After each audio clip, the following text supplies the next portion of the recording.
Hello, my viewers. This is my very first build guide. Build guide called the Necromancer. The Necromancer is a Nord-blooded. He survived the winter colds, and he's a great fighter and using good magic. So we're gonna do his backstory, the Resurrection Stone, and his good skills. But even though it wasn't the Standing Stone or his backstory, you could just skip ahead. So his backstory. He was living with his family, mother, and father. As you guys a necromancer, your father was dying from a rare disease that always happens to Nords. You don't know what the disease is, but your father died 3 years ago. Your mother, she was a really hard worker. She worked every day for you. But one day, she just disappeared. You're all alone by yourself. But you have a friend to take care of you. You saw an essence follow you everywhere you go. It told you to follow it, so it did.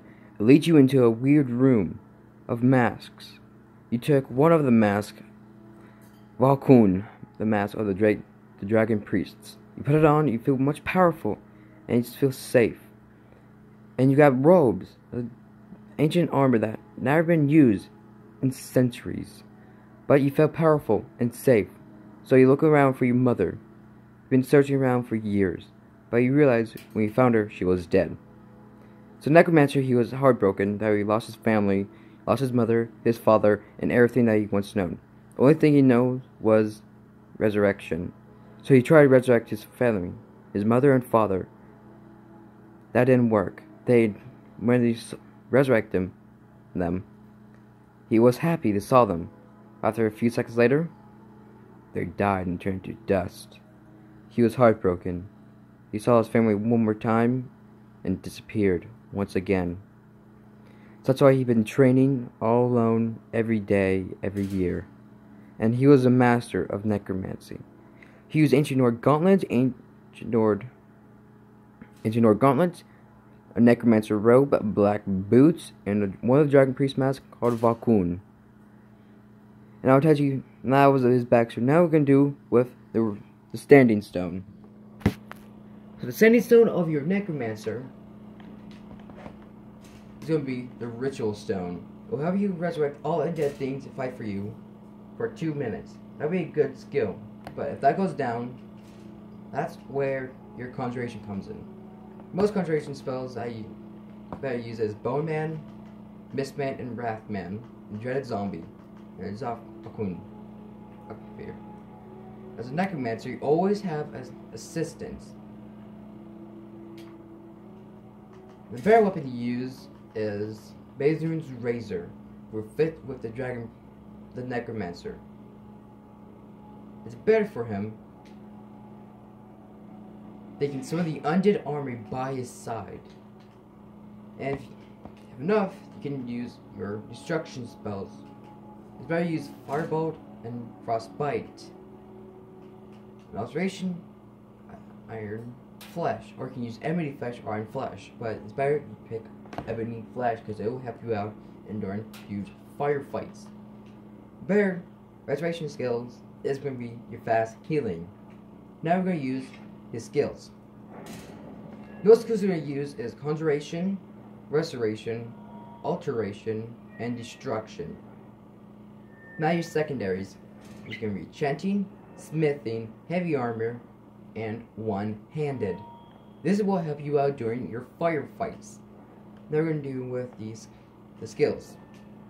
First one I pick is Novice Conjurer, Apprentice Conjuring, Adapt Conjuring, and Expert Conjuring. Or you can go with Master Conjuring. It's your choice, but it's your build. Now you can use bound weapons with you like. It's your choice. You can use those weapons. Now you can use the Conjuring dual cast. That will help you out to use your resurrection spells last longer. Or you can use and you can pick Summoner. It will help you out summon your undead things and Actionox far away. You can pick Actionox or the Undead Army. But it's better for you to pick the Undead Army, except Actionox are pretty useless. We pick Necromancy to give you all they last longer. And you use Dark Souls, all your undead thralls will get 100% more health, and Twin Souls can resurrect 2 undead enemies, or use Extra Nox. Remember, this is your character, not mine. And restoration instruction. You have Novice, Apprentice, Adept, and Expert. Those are the best ones. Now, your defense. It's perfect. Night Flames and Deep Frost. It's better you upgrade these skills up to level 2. It's better you do that. This will help you out, and Deep Frost will help you out for a good defense. And Restoration. This will help you out in good firefights.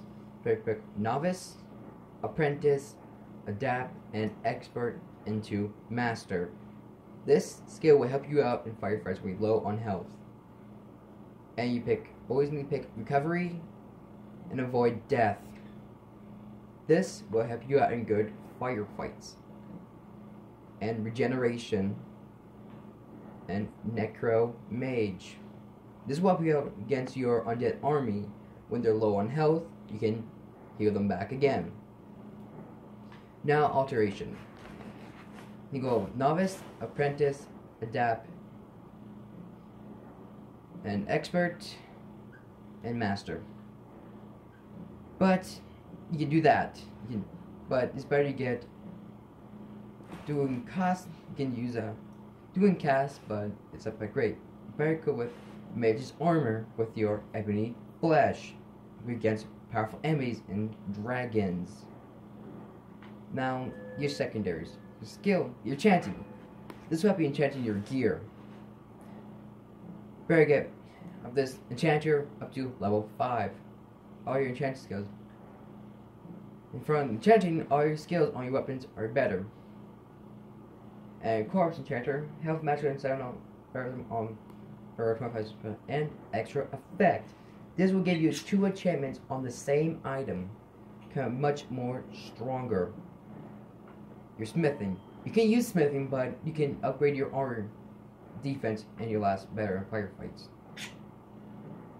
And heavy armor. You're wondering why you use heavy armor, because if you have the Eternal Gauntlets and one of the Dragon Priest masks, they will help you out and you have firefights without wearing your Necromancer robe, and your black boots have no defense, so that's why you got those 2 gauntlets. Blocking, you don't use that. Two-handed, you don't use. But one-handed, this is your primary and secondary. If you're all out of magicka, you always carry this dagger around. Both one-handed, Arnsman, Fine Strike, Savage Strike, critical damage, and Paralyzing Strike. You can paralyze your enemies and take extra damage. And that's all your skills you can use. You can use Illusion, but it's your choice. Now we're gonna check the effects on the weapons. Bathing's Razor has a small chance to hit the enemy for critical damage, and it can kill them instantly. The Eternal Gauntlets. I put a enchant on them. It's better to use these because they're all ancient. And your boots, you can find them anywhere from Necromancers or anything. Your Necromancer robe. This robe is going to help you out because it gives you a 75% regeneration. So it's pretty useful. And this has amulet you can get from the College of Winter quest line at almost near the end. You can give you this. It's a silver ring, but this mask right here, this is your mask that you're gonna wear like all the time. That's Al Falcon. Concentration, illusion, elevation spells cost 20% less magic card to cost. So this will help you out in good firefights. Now you got all your skills. Now you can use your shouts. My preferred shouts you can use is Drain Vitality, Mark of Death, Soul Tear, and so Double Veer. Double Veer will be your greatest asset to help you out in your firefights. You can do like the quest lines like the Dawnguard, Dragonborn, and the main quest line. It's your choice. Become a vampire, but I choose you don't become a vampire. Because a vampire, you're like weak to the sun. That's why Bear becomes immortal. So this is my Necromancer build guide for you guys. You can follow it, play them, and do anything you want. So I upload a new build after a couple weeks, 2 weeks or 1 week. And yeah, so this happens in top level 6-1. See you later, my fellow Necromancers, and I'll see you on the battlefield. Bye!